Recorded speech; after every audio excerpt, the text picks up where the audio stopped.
हमारी पहचान सनातन धर्म या हिंदू धर्म नहीं है। हिंदू तो कतई नहीं है, कतई नहीं है हिंदू। हम स्पष्ट रूप से बोलना चाहते हैं। हिंदू तो वर्णाश्रम है, ब्राह्मण है, क्षत्रिय है, वैश्य है, शूद्र है। हमको कहाँ रखिएगा? आदिवासी को, आदिवासी को कहाँ रखिएगा? शूद्र में रखिए। हम इसको कतई स्वीकार नहीं कर सकते। हाँ, तो बयान सुन लिया आपने। झारखंड की राजनीति में इन दिनों नया अध्याय खुल गया है। नाम है सरना बनाम सनातन। और इस बहस को हवा तब और ज़्यादा मिल गई जब कांग्रेस के वरिष्ठ नेता और पूर्व मंत्री रामेश्वर उरांव ने कहा कि हम हिंदू तो कतई नहीं हैं। वो कहते हैं हमें ठगने का काम मत करिए। वो कहते हैं हम पढ़े लिखे आदिवासी हैं, हम सब कुछ पढ़ चुके हैं। बयान दिया, रामेश्वर उरांव ने बयान दिया। इस बयान पर खूब चर्चा हुई, राजनीतिक प्रक्रिया आई और फिर साहब पहुंच गए मंदिर। जगन्नाथ मंदिर में उन्होंने पूजा अर्चना की। अब इसमें कोई दिक्कत नहीं है। भारत में आप मंदिर जाएं, मस्जिद जाएं, चर्च जाएं, गुरुद्वारा जाएं, यह आपका व्यक्तिगत अधिकार है, आपका संवैधानिक अधिकार है। आस्था व्यक्तिगत विषय है, लेकिन सवाल तब खड़ा होता है जहां राजनीति शुरू हो जाती है। सवाल यह है कि सरना और सनातन में कोई संबंध नहीं है। अगर आप बार बार कह रहे हैं कि आदिवासी पहचान अलग है, तो फिर अचानक से सरना बनाम सनातन का जो विवाद है वो खड़ा करने की जरूरत क्यों पड़ जाती है? अगर संबंध बिल्कुल नहीं है तो फिर सदियों से आदिवासी समाज के कई परिवार देवी देवताओं और स्थानीय परंपराओं, मंदिर, प्रतीकों में आस्था क्यों दिखा रहे हैं? यह तो असली बहस है। देखिए, झारखंड में एक तरफ बीजेपी और बाबूलाल मरांडी जैसे नेता लगातार कहते हैं सरना और सनातन सांस्कृतिक रूप से जुड़े हुए हैं। हाल ही में बाबूलाल मरांडी ने हमारे इंटरव्यू में कहा कि हिंदू और आदिवासी समुदाय में जो बहुत अंतर नहीं है। या बाबूलाल मरांडी का बयान भी सुन लीजिए। इसलिए हम कहते हैं कि भाई सनातन और सरना में कोई बहुत अधिक डिफरेंस नहीं है। अगर उसको वास्तविकता निकट से जब देखेंगे तो आपको लगेगा कि भाई हम भी तो बहुदेवी देवताओं को मानते हैं, वो भी बहुदेवी देवता को पूजते हैं। वहीं दूसरी तरफ कुछ नेता हैं जो लगातार साबित करने पे तुले हुए हैं कि दोनों में कोई संबंध नहीं है।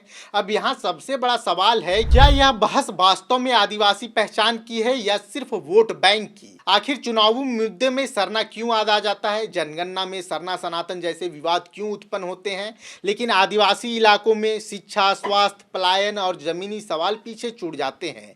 अगर पहचान की इतनी चिंता है तो फिर धर्मांतरण पर खुलकर चर्चा क्यों नहीं होती? झारखंड में हाल के दिनों में आदिवासी पहचान और धर्मांतरण को लेकर कई बहसें सामने आई। कुछ सामाजिक संगठनों और IRS अधिकारी निशा उरांव ने भी इस पर गंभीर चिंता जताई। आदिवासी संस्कृति परंपराओं को लेकर भी कई सवाल किए गए। जिस मुद्दे पर गंभीर विमर्श होना चाहिए वहां नारा बन जाता है, और जहां समाधान की बात होनी चाहिए वहां बयानबाजी शुरू हो जाती है। अब हम कुछ कहेंगे तो आप कहेंगे कि हेमंत सोरेन भी तो मंदिर जाते हैं। बिल्कुल जाते हैं। हेमंत सोरेन अपनी मंदिर के साथ हाल ही के दिनों देवड़ी मंदिर भी गए, लेकिन कम से कम हमने उन्हें रोज रोज सरना बनाम सनातन जैसी बहस खड़ी करते नहीं देखा। उनकी राजनीति पर अलग सवाल हो सकते हैं, सरकार के कामकाज पर सवाल हो सकते हैं, लेकिन सरना सनातन को लेकर वैसी बयानबाजी हेमंत सोरेन की तरफ से तो नहीं देखने को मिलती। इसलिए मुद्दा मंदिर जाना नहीं है, मुद्दा यह है कि जनता को क्या संदेश दिया जा रहा है। अगर सरना अलग है तो उसका सम्मान होनी चाहिए, सनातन अलग है तो उसका सम्मान होना चाहिए, लेकिन हर बार दोनों को लड़ाकर वोट बैंक बटोरने की कोशिश में किसका फायदा होता है? नेताओं का फायदा होता है, नुकसान किसका होता है? झारखंड की सामाजिक एकता का।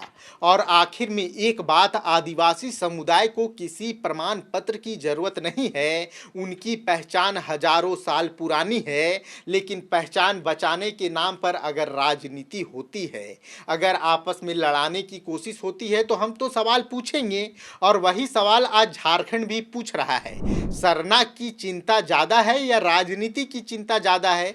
यही सबसे बड़ा सवाल है। देखिए, आप मंदिर जाएं, मस्जिद जाएं, आप किसी भी देवी देवताओं में आस्था रखें, यह आपका संवैधानिक अधिकार है। भारत एक ऐसा देश देश है जो आपको यह संवैधानिक अधिकार देता है, लेकिन किसी दूसरे धर्म के खिलाफ बयानबाजी, अगर कोई आदिवासी यह मानता है कि उसकी आस्था या उसकी जो संस्कृति है वो सनातन से अधिक मेल खाती है, तो यह उसका विचार है। अगर कोई अपने आप को ईसाई धर्म के सबसे करीब पाता है तो यह उसका अपना व्यक्तिगत विचार है, लेकिन जबरन धर्मांतरण जब तक ना हो तब तक आप इस तरह का नैरेटिव अगर सेट करने की कोशिश करेंगे तो सवाल तो उठेंगे।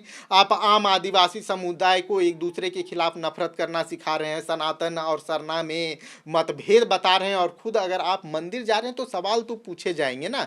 अगर आप कहते हैं कि हिंदू धर्म से हमारा कोई संबंध नहीं है, ठीक है, हमने मान लिया, किसी को कोई थोप तो किसी पे कोई धर्म नहीं सकता है, लेकिन अगर आप फिर उस धर्म को मानने लगेंगे, अगर आप उसमें आस्था सार्वजनिक तौर पर दिखाएंगे तो सवाल तो उठेंगे। क्या जो कांग्रेस की प्रेस कॉन्फ्रेंस थी वह पार्टी की विचारधारा थी? क्या वह रामेश्वर उरांव की व्यक्तिगत विचारधारा नहीं थी? सवाल तो यह भी है। आप झारखंड में सरना बनाम सनातन विवाद और जो बड़े आदिवासी नेता हैं उनका मंदिरों से तस्वीर जो अचानक आने लगी, इस पूरे मुद्दे को किस तरीके से देखते हैं यह हमें कमेंट बॉक्स में जरूर बताइएगा। जोहार, जय झारखंड। खबर का मतलब बवाल न्यूज। हमारे चैनल को सब्सक्राइब जरूर करें।